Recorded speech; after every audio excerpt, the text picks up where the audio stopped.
Guys, it's Thomas here, and I wanted to do a quick update on the low-tech planet build. I have finally added some fish. At first, I was thinking maybe some white clouds. They're underrated. They're beautiful fish. They'd be great in a 20-gallon tank, especially with plants, stay out in the open. But ultimately, I followed my instincts, and I ended up with a beautiful group of 18 celestial pearl danios, also known as galaxy rasboras. The only thing is they're pretty shy. So it almost looks like there's nothing in this tank until I feed it. And then once I do feed, they come out and they eat and they have a good time. If I hang out away from the tank, they'll come out and peruse a little bit more, but they are a pretty shy fish, so I am considering adding yet another type of fish to act as a dither fish. Maybe, again, I'll grab some of those white clouds that I was thinking in the first place, or maybe just some danios. They make a pretty good dither fish as well. Beyond that, the plants are doing pretty great. The crypts, for the most part, are awesome. I have no real complaints. I've lost a leaf here and there, but nothing crazy. On the other hand, the styrogene repens is not doing phenomenal. However, I did turn up the flow, got a lot of the algae problems in the tank sorted out. I used a small power head. You see here, I've got a Akamai KPS in there, blowing things around, making sure there's less debris and stuff settling on the leaves, which has worked quite well. I did, however, turn it off with those tiny fish in there, just because I was worried about them getting a little close to the pump, possibly getting sucked in. Definitely don't want that happening. The styrogene, I did trim the tops off, pull out all the old stuff, and planted the tops back down in the bottom to start that carpet off. Everything's doing pretty well. There's still a little bit more leaf loss than I would like, but the rooting is happening and growth is popping up. So hopefully in the near future, maybe a month or two, I'll have a pretty good carpet of the styrogene repens. I am only dosing in this tank a little bit of the Seachem Flourish, just as a general all-purpose fertilizer, and I am also using a little bit of Seachem Flourish Excel to add some CO2. I'm hoping with the extra bioload of the fish in there and the respiration, that'll help a little bit.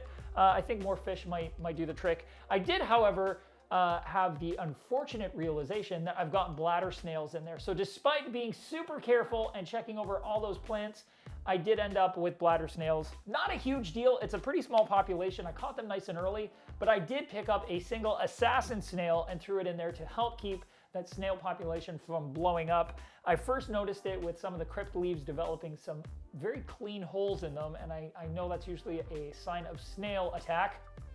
So the assassin snail's in there doing his job. If I find the bladder snails are not succumbing to the assassin snail's advances, I will probably grab a piece of cucumber or something, drop it in the tank, try to attract as many bladder snails to it as possible, and then remove them in one shot, and hopefully the assassin snail can take it from there. I am developing just a little bit of green film algae on the rock work. I do brush that off just with a hard bristle brush, take it to the rock when I'm doing a water change, comes right off, no issue, suck it, get it down the drain, don't have to worry about it. I'm guessing that that'll probably dissipate even more once we've got a little bit more growth from the plants out competing that algae. I have turned the light down just a wee bit. The PAR right now is around 30 instead of 40, just trying to slow that algae down a little bit while the plants solidify themselves and start to pick up in their growth. So overall, things are still steaming along, going well. Just a little improvement here and there, and I think this tank is really going to start coming into its own. But until further notice, it is still a work in progress with some fish. Very, very hidey fish, but fish nonetheless. As always, thank you guys so much for watching. If you haven't already seen the Low Tech Planet Build series, which is this tank coming together and why I picked everything I did, so on and so forth, feel free to check that out on our channel. You can also sub up because we got lots of cool stuff coming, including another build for a high-tech planet aquarium that we're going to be doing real soon. And, you know, join me. I'd love to have you. It's lots of fun. You can give me some input and let me know what you think. I'll let you know what I think. It'll be a back and forth. It'll be a camaraderie of sorts. And as always, keep on tanking with plants and itty bitty little brook trout. Come on, galaxy rasboras, they're so cool. I couldn't help myself.